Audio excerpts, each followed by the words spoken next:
श्री छोटी आहे येऊ का? हो ये ना. मला वाटलंच जागाच आहेस ना अजून. किती वेळ काम करणार आहेस? झोप ना आता. अगं झालंच. तुला हवाय काही? नाही बरं मग गरम दूध देऊ का थोडं, म्हणजे जरा शांत झोप लागेल. छोटी आई झालंय माझं, झोपेन आता. काल नीट झोपलोच नाहीये त्यामुळे बहुतेक आज येईलच झोप. श्री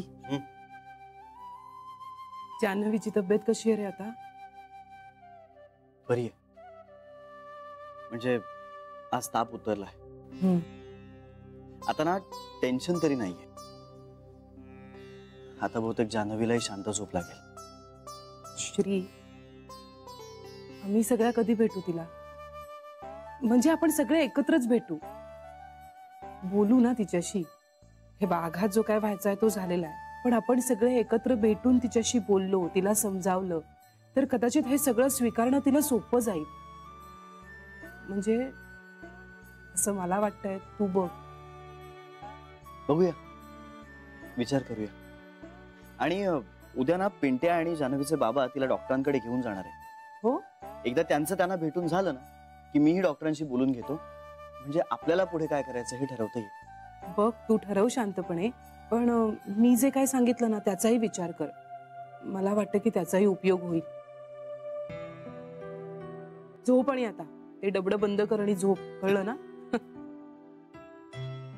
आणि काही लागलं तर हाक मार. चल, good night. Bye bye, good night.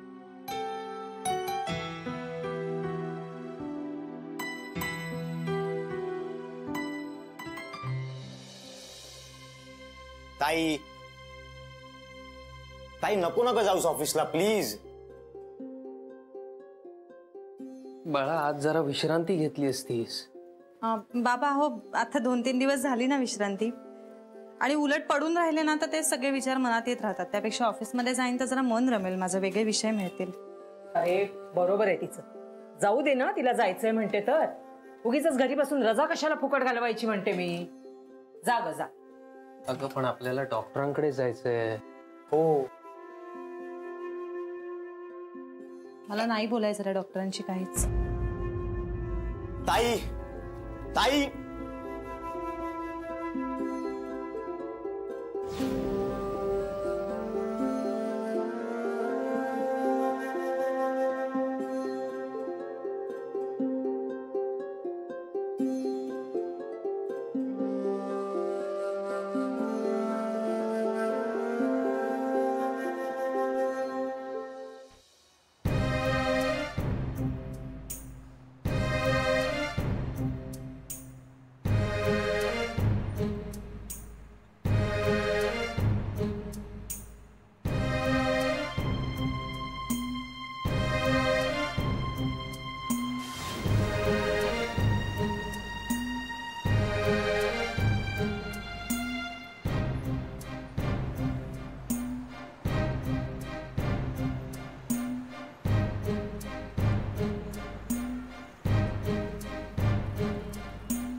कुठल्या पापाची शिक्षा देतोयस तू मला?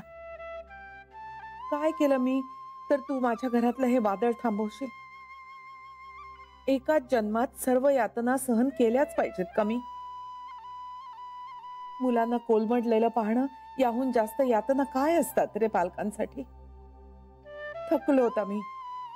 आम्हाला शक्य ते सगळे उपाय करून झाले आमचे. हात जोडते तुझ्या पुढे, आता आणखी सत्व परीक्षा नको बघूस. श्री आणि जान्हवीचा संसार सुखाचा होऊ दे विघ्नेश्वरा. आयुष्यातलं शेवटचं मागणं असं समज.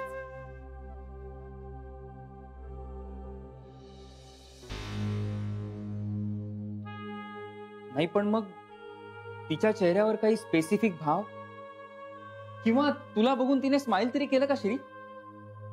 नाही ना रे, हे एवढं सगळं बघायला मला वेळच नाही ना मिळाला. माझ्याशी न बोलताच निघून गेली ती. असं का केलं असेल तिने? माहित नाही. आत्ता फक्त आपण कारणांचा अंदाज बांधू शकतो. श्री मी बोलतो तिच्याशी. नाही नाही नाही नाही, आत्ता नको. I think let her take her own time. हा, अरे पण तुझ्या पेशन्सचा अंत बघितला जातोय.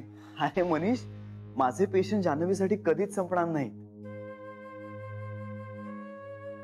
आय डोंट नो, मला खरंच खूप वाईट वाटतंय रे. तू भरडला जातोय त्याच्यात. अरे मनीष, मी निदान हे सगळं समजून घेण्याच्या कंडिशन मध्ये तरी आहे. शरीराने मनाने मी खंबीर आहे. पण जान्हवी आत्ता कुठे इतक्या मोठ्या अपघातातनं उठली. तिच्या या तापामुळे ना माझं तर धापच दणलं होतं. मला खरंच कळत नव्हतं की या तापाचा तिच्यावर आणखीन काही परिणाम झाला ना तर काय. नशिबाने तिच्यावर आणखीन काही परिणाम झाला नाही. तिची तब्येत आणखीन बिघडली नाही. आपला पण नशीब समजूया. नाही ते आहेच, पण मग आता पुढे काय करायचं? माहित नाही. तिच्याशी सतत बोलण्याचा प्रयत्न करायचा, पण तिच्याशी बोलावं लागणार हे नक्की.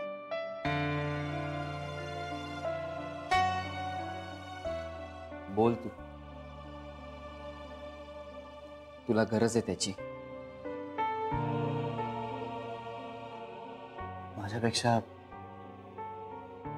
माझ्यापेक्षा तिला गरज आहे जास्त.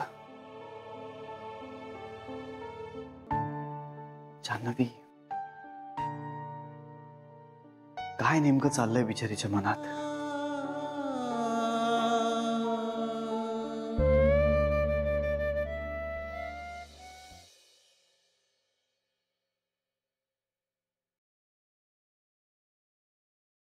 हे जान्हवी, अगं रडू नकोस ना यार. नाही नाही नाही, रडत नाहीये ग मी. माझं ना डोकं बधीर व्हायला लागलंय. म्हणजे मला रडू येतच नाहीये. बरं सांग ना, तू बोललीस का त्यांच्याशी? काय म्हणाले ते? गीता, मला ना खूप भीती वाटते ग त्यांची. तुला श्रीरंगची भीती वाटते का? त्यांची म्हणजे त्यांची अशी नाही ग, त्यांच्याशी असोसिएशन असलेल्या माझ्या भूतकाळाची भीती वाटते मला. हे बघ जान्हवी, भूतकाळ कसाही असला तरी तो आपला असतो. त्यात घाबरण्यासारखं काय आहे? आणि आपल्या भूतकाळावर फक्त आपणच प्रेम करू शकतो. अगं पण त्यासाठी आपल्याला आपला भूतकाळ आठवायला लागतो ना. तोच आठवत नाहीये. ह्याची भीती वाटते मला. डोळ्यासमोर ना अगदी अंधारी आल्यासारखं व्हायला लागतं. भीती वाटायला लागते. तुला माहिती, आपल्या शरीरातला एखादा अवयव निकामी झाला तर तसं वाटेल ना, खूप गुदमरायला लागतं. मग भीती वाटायला लागते. जान्हवी, रिलॅक्स रिलॅक्स, शांत हो. आणि मग राग येतो सगळ्याचा. हे आपल्याच बाबतीत का होतंय? म्हणून मग पुन्हा भीती वाटायला लागते. अगं, एका मुलीचं लग्न ही तिच्या आयुष्यातली सगळ्यात छान घटना असते ना. गीता, माझ्या आयुष्यातली तीच घटना विसरले मी. अगं, ज्याच्याशी लग्न केलंय तो माणूसच आठवत नाहीये मला. मी काय करू? मला खूप राग येतोय. चिडचिड व्हायला लागलीये माझी. चिडचिड होते माझी खूप जास्त. Good morning. Good morning. Good. काय ग जान्हवी, बरी आहेस ना? हो sir, good morning. Good morning sir. Good morning. अरे चा, गीता मॅडम, आता तुम्ही खुर्ची धरून ठेवा, कारण जग हादरवून टाकेल अशी बातमी मला तुम्हाला द्यायची. उद्या तुम्हाला खूप काम आहे ऑफिस मध्ये. बघा, तात खीळ बसली ना, नाही. नाही? मग आता पुढच्या बातमीने बसेल. कारण त्यामुळे आता जगात काहीही झालं तरी उद्या तुम्हाला हाफ डे मिळणार नाहीये. मला हाफ डे नकोच आहे. बर. आणि सकाळपासून तुमचा फोनही जप्त करण्यात येणार आहे. तेव्हा तुमच्या समस्त बॉयफ्रेंड मंडळाला आजच सांगून ठेवा की उद्या एक अभूतपूर्व दिवस आहे जेव्हा गीता फक्त काम आणि कामच करणार आहे.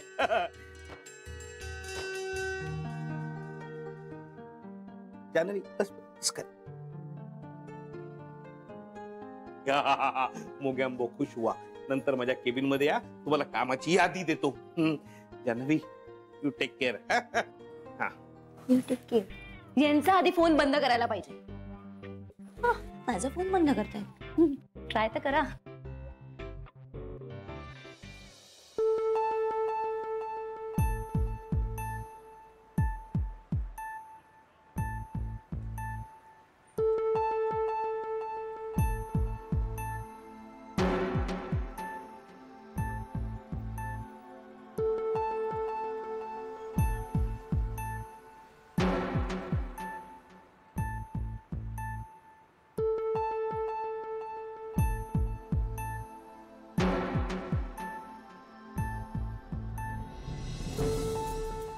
हाय.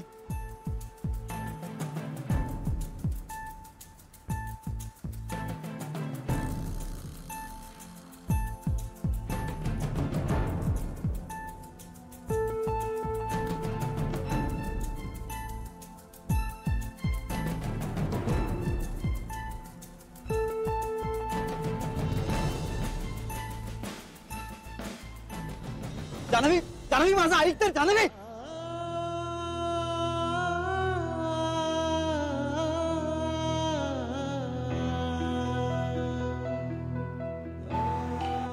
हॅलो.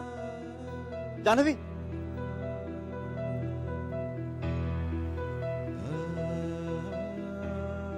जान्हवी, ऐक ना. मला बोलायचंय तुझ्याशी. जान्हवी, प्लीज फोन देऊ नकोस. मला बोलायचंय तुझ्याशी. पण मला काहीच नाही बोलायचंय तुमच्याशी. I am sorry. Hello Janhavi, hello.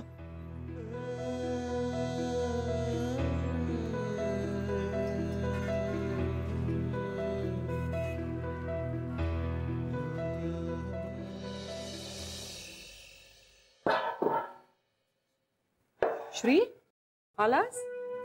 Shri, काय झालं? वहिनी, अगं बाई, आला. काय झालं? एक मिनिट जरा थांबा. त्याला बसू दे, पाणी पिऊ दे, मग आपण प्रश्न विचारूया. बस बस श्री, बस. श्री, तू बस, पाणी पी, मग हातपाय धुवून घे. मी जेवायला वाढते. हा? नाही, मला जेवायला नकोय, भूक नाही. श्री,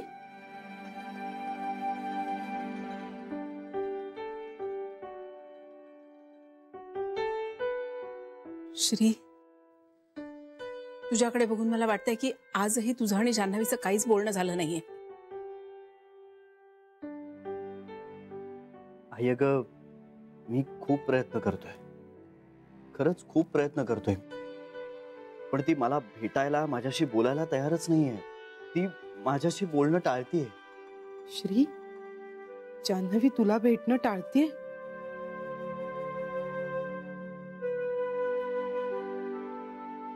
ती अजून त्या डिनायल मोड मधून बाहेरच आलेली नाहीये. म्हणजे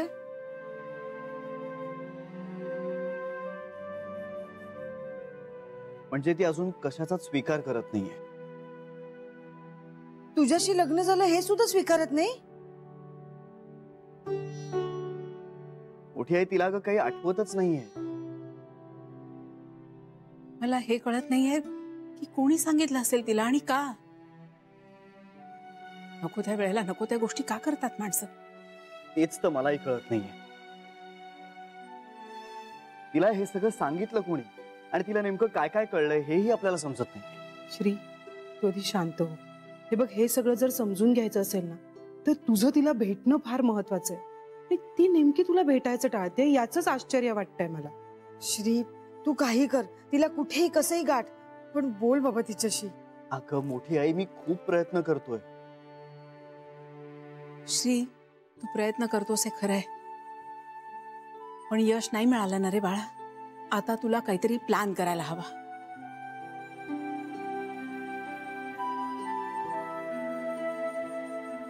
तू प्रयत्न करतोस हे खरंय, पण यश नाही मिळालं ना रे बाळा. आता तुला काहीतरी प्लॅन करायला हवा. हा हा, प्लॅन करायला हवा. प्लॅन? अरे, ती तुला आपणून भेटायला तयार नाहीये ना, मग तिला भेटायला भाग पाड तू. वहिनी, हे परत सांगा ना. सांगते श्री, म्हणजे जान्हवीनी तुला भेटावं अशी अपरिहार्य परिस्थिती निर्माण कर श्री.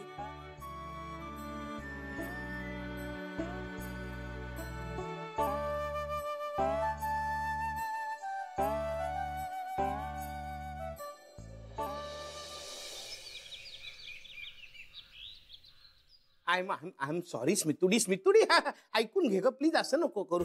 नाही नाही अगं, मी कुठे जाणार बरं तुला सोडून सांग. हे बघ, मांजर आणि नवरा कुठेही सोडले ना तरी घरी परत येतातच. हो, आज आपण तसं करून पाहूया का? नाही, मला नाही ग, मांजराला सोडूया का असं विचारत होतं तुला. हो हा, एक मिनिट. हॅलो हॅलो हॅलो, ऐकू येत नाहीये, सिग्नल गेला. सिग्नल कसं कळत नाही देव. नमस्कार गोखले साहेब. मिस्टर बोरकर, नमस्कार. कसे आहात? फर्स्ट क्लास आहे. म्हणजे बँक वगैरे एकदम मस्त चालू आहे, सगळं छान चालू आहे. बोला ना, आपलं काय काम होतं? मला ऍक्च्युली थोडस सांगायला ऑकवर्ड होतंय. अहो, ऑकवर्ड व्हायची काय गरज आहे? सांगा ना, सांगा काय काम होतं. मला एक तुमच्याकडून पर्सनल फेवर हवंय. अहो मग बोला ना, अगदी बेलाशक बोला. मिस्टर बोरकर, जान्हवीला सगळं समजलंय. हो, माझ्याही कानावर आलंय ते. त्यामुळे बोरकर साहेब, आता झालंय असं ना की मला जान्हवीशी बोलायचंय, तिला भेटायचंय, पण ती बोलत नाहीये माझ्याशी. म्हणजे मी काय म्हणतो, बाय एनी चान्स मला जर बँकेच्या वेळेत जर भेटता. ओके ओके ओके, मला आलंय लक्षात. तर मी काम करतो. हा, डोंट वरी, मी आत्ताच तिला तुमच्याकडे पाठवतो. नाही, लगेच अगदी आत्ता पाठवायची काही गरज नाहीये. नाही कसं, आत्ताच पाठवतो. अहो अर्जंट आहे. डोंट वरी, मी करतो सगळं. गोखले साहेब, you don't worry. Thank you, bye. Okay okay.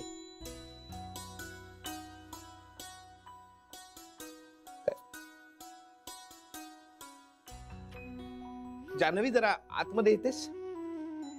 हा, हो.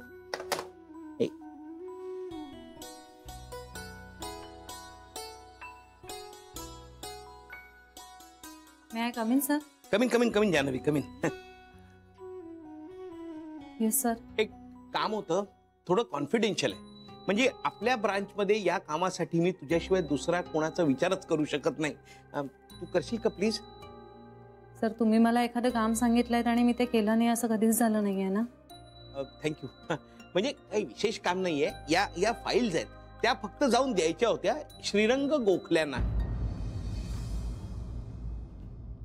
अगं काय आहे, अर्जंट आहे आणि मी दुसऱ्या कोणाला पाठवू शकत नाही ना, म्हणून जरा प्लीज तू जाऊन देशील का? हवं तर माझी गाडी घेऊन जा, मी नितीनला सांगतो. I am sorry sir. Sir, I am sorry, पण हे काम मला नका सांगू. जान्हवी, हे काम महत्वाचं आहे आणि तुझ्याशिवाय दुसरं कोणीतरी करू शकेल सर, तुम्ही सांगून तर पहा. अगं पण जान्हवी, तू गेलीस तर निदान तुम्ही तरी माझ्याशी असे नका ना वागू सर, प्लीज. सर, हेतू सगळ्यांचा चांगला आहे, मला कळतोय, पण मला आता हे सगळं नकोय. हे असं चांगलं वागणं, काहीतरी कारणाने मला त्यांना भेटायला पाठवणं, हे प्लीज नका ना करू सर. मी रिक्वेस्ट करते तुम्हाला, प्लीज सर. सर, या सगळ्यात होतंय काय माहितीये, मला सारखं असं वाटत राहतंय की माझ्यापेक्षा माझ्या आजूबाजूचा प्रत्येक माणूस मी कसं वागावं याचा माझ्यापेक्षा जास्त विचार करतोय. पण जरा थांबा ना, मला कळू तरी दे काय होतंय.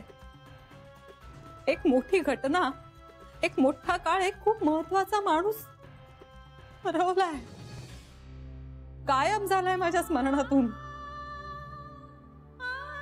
एक मोठी घटना, एक मोठा काळ एक खूप महत्वाचा माणूस हरवलाय, गायब झालाय माझ्या स्मरणातून.